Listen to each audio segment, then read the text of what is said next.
Hello, everyone. At the last class, we talked about the solution of we talked about that what exactly a recurrence relation is, what are the different applications that we are having about the recurrence relation, and then we also discuss about the solution of a recurrence relation. And now in today's class, we are going to discuss that how one can find the particular solution of a recurrence relation. Even though there are certain methods which can be used for finding the particular solution of a recurrence relation, we are having generating function for the particular solution, generating function method, then we do have method of undetermined coefficients, method of operators, and many more. And today we are going to discuss one of the method which is known as the method of undetermined coefficient or method of UC. Okay, so let us start the discussion. First, the standard form of a recurrence relation is written as C0 an plus C1 an minus 1 plus C2 an minus 2 and so on is equals to Fn. And we call this recurrence relation as a linear recurrence relation because the variable, the unknown that is there in the equation in the recurrence relation is linear in the nature, and all these CIs are the constants. We call them as a constant. So we are dealing with the constant coefficient recurrence relation. The particular solution by using method of undetermined is basically use the term which is there written as Fn, which is written as Fn. It is also known as a term which is free from AIs. Means there is no AI like an minus 1 and all with this Fn. Okay, so on the basis of Fn, we will decide that what will be the trial solution, and then we'll try to find the final particular solution. The hierarchy is starting like this. Firstly, we are trying to understand the nature of your Fn. Then on the basis of this Fn, a trial solution is generated, a trial solution is assumed. Now, whatever constant involves there in this trial solution, we will try to find this by substituting this trial solution in the given recurrence relation, and then resubstitute those constant in this trial solution to get final particular solution, which is denoted as A and P. So hierarchy is moving like this. On the basis of Fn, a trial solution is decided. And since your trial solution is also one of the solution of the given recurrence relation, so we will substitute this in the given equation and try to find the constants which is involved in this trial solution, and then resubstitute these constants in the trial solution to find it out final particular solution. So these are the three steps that are involved in method of undetermined coefficient or method of UC for finding the particular solution of a recurrence relation. Now, what are the possibilities that Fn may have? So basically, there are two cases in which Fn can be there. The rest of the cases can be considered as the extension of these two cases. The case number one is what? When your Fn is kind of the exponential.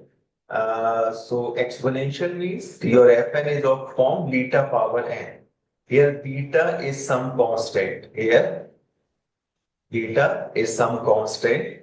So your Fn can be a form of beta power n, or it can be a form of a polynomial. Can be of a form of a polynomial in n. Polynomial in terms of n. Polynomial in terms of n means what? It can further classify into certain cases, like it may be a polynomial of degree 1. So degree 1 polynomial can be written as P0 plus P1n. So this is your 1 degree polynomial. So this is how we can write 1 degree polynomial. It can be a 2 degree polynomial. It can be a 2 degree polynomial, or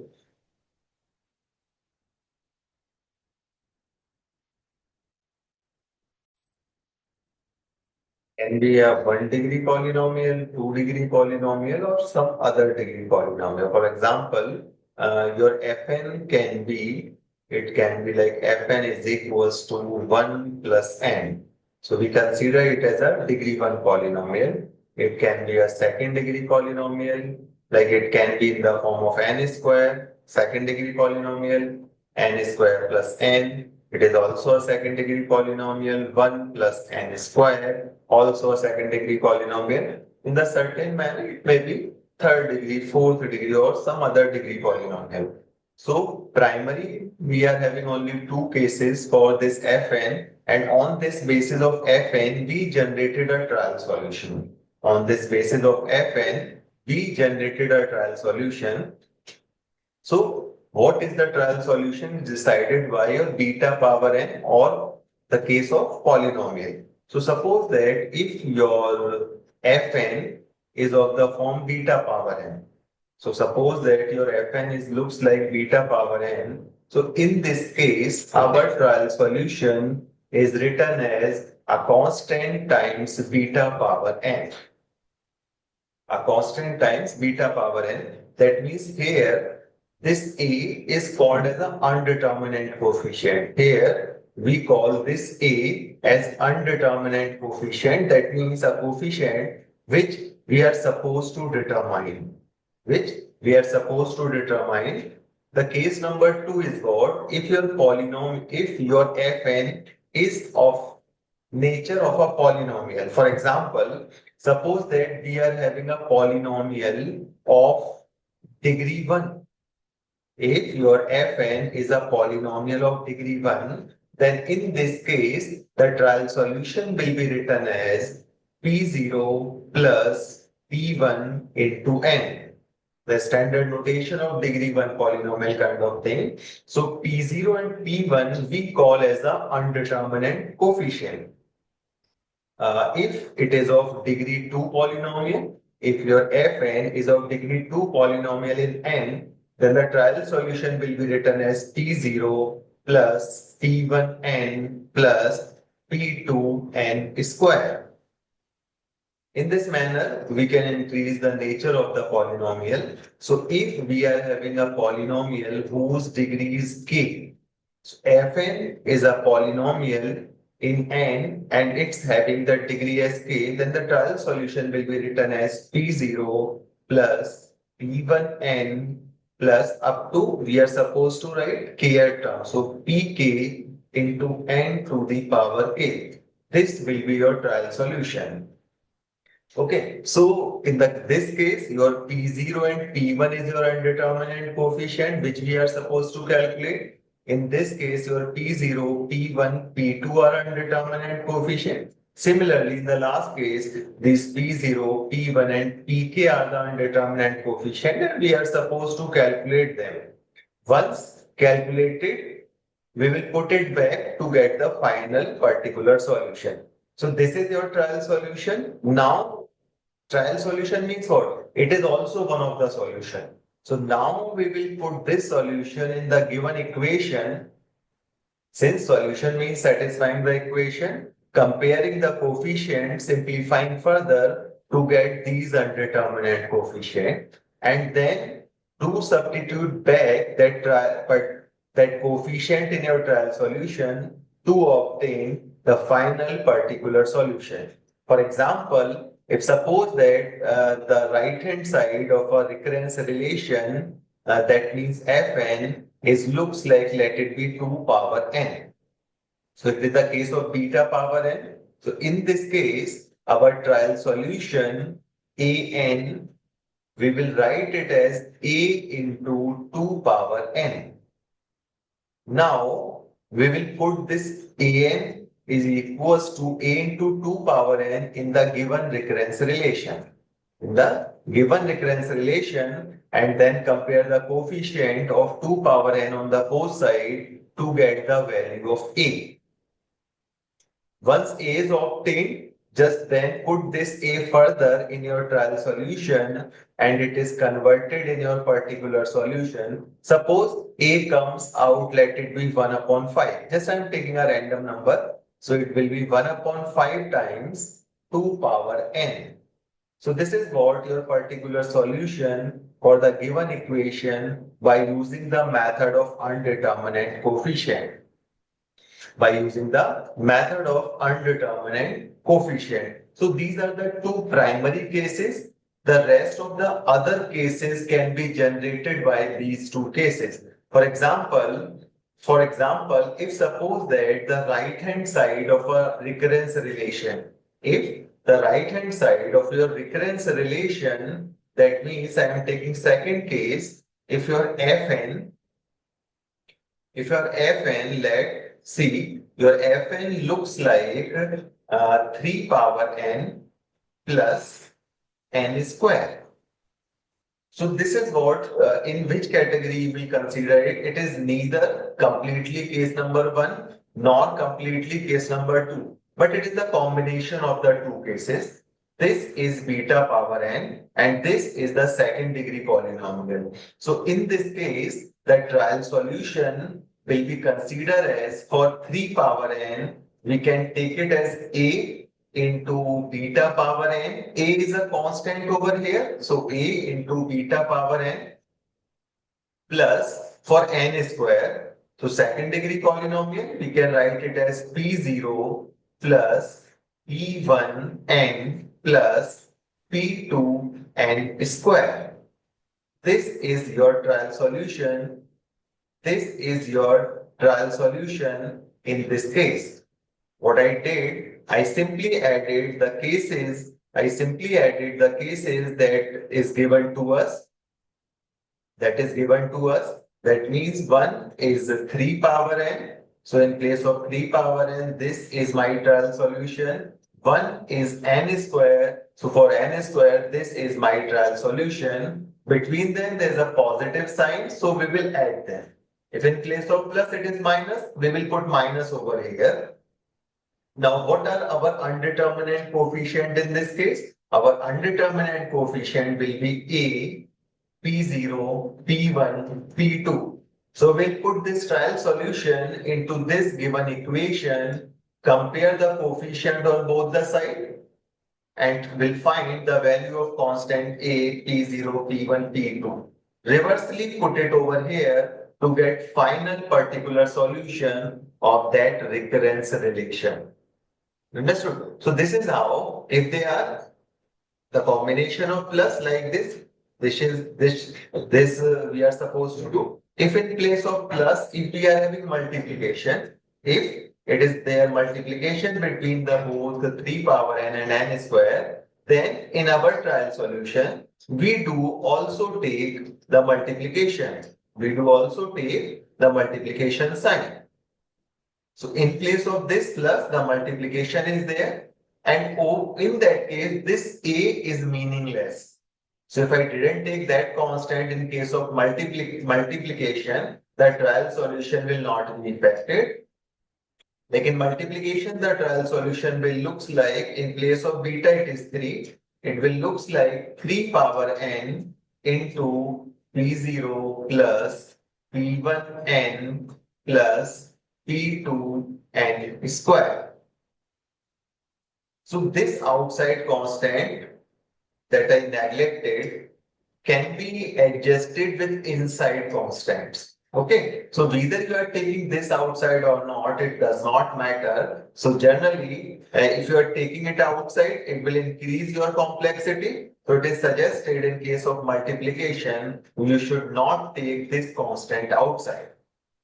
Okay, so this is how, if the combination is obtained in case of plus, minus or multiplication, we can manage to write the trial solution.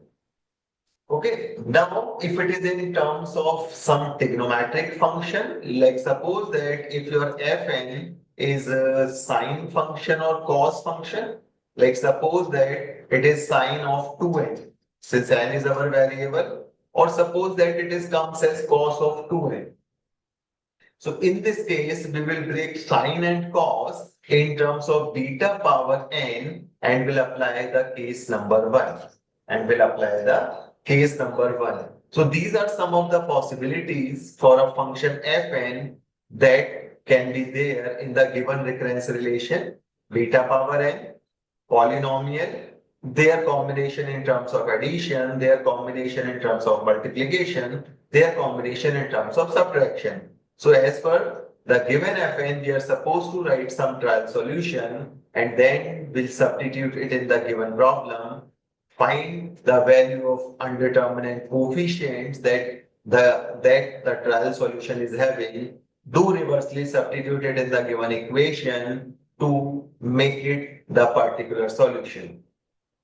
One more thing that we are having over here is what? When we are writing our trial solution, your trial solution must be independent from your homogeneous solution. We also discussed how to find the homogeneous solution in the previous sessions. So you can go through with those things. Means what? If your beta, if I am talking about case number 1, or it may be the case number 2, whatever the trial solution you are having, it should be independent. Or better to say, it should be free from your homogeneous solution. If it is not, we are supposed to make it by making it as independent, and that can be done by multiplying your trial solution by some power of n. N is a variable over here, so n power 1 or n power 2 or n power k. So if I am talking about case number 1, if I am talking about case number 1, let us see further what I am saying. So if your beta, the beta that we are having, beta means what? The Fn. And if this Fn is also the characteristic root of the equation, if this Fn is also the characteristic root of the equation with multiplicity 1. Multiplicity means how many times it is the root of the equation. So if your beta is not the root, if your beta is not the root of the given equation, then in that case, your trial solution will be looks like, then in that case your trial solution will be look like a into beta power n. It looks like a into beta power n. But on the same side, if your beta is there in homogeneous solution one time, then the trial solution updated looks like a into n into beta power n. By multiplying n, we are making this as an independent from the homogeneous solution. On the same side, if your beta is the root of the equation 2 times, root means the homogeneous equation root, characteristic root, 2 times. So in place of n, we will multiply it by n square. If it is having multiplicity m, then it will be multiplied by n to the power m. This is the serious point you need to take care when we are writing the trial solution of a recurrence relation. Understood? So our overall aim is what? To make the trial solution independent from your homogeneous solution. If it depends, we are supposed to make it independent by multiplying it by n to the power some k, where k is the multiplicity of the root beta in the characteristic equation. Okay, so this is how we can do. The same is applicable in the case of polynomial. Whatever your trial solution is there, if it is there in your homogeneous solution, make it independent by multiplying some n to the power k. Okay, so these are the cases. If it is the combination of beta power n and the polynomial of degree k, and beta is 1 time root, then n will multiply, m time root, then n power m will be multiplied. Okay, so these are some of the sub cases which can be taken into consideration when we writing the trial solution of a recurrence relation. It's quite important to understand that how the trial solution is written in case when you are finding the particular solution of a recurrence relation by using the method of undetermined coefficient. Okay, so this is a introduction of method of undetermined coefficient. we'll take one example on this method in the next session for this class. That's all. So let us close the session. Thank you very much.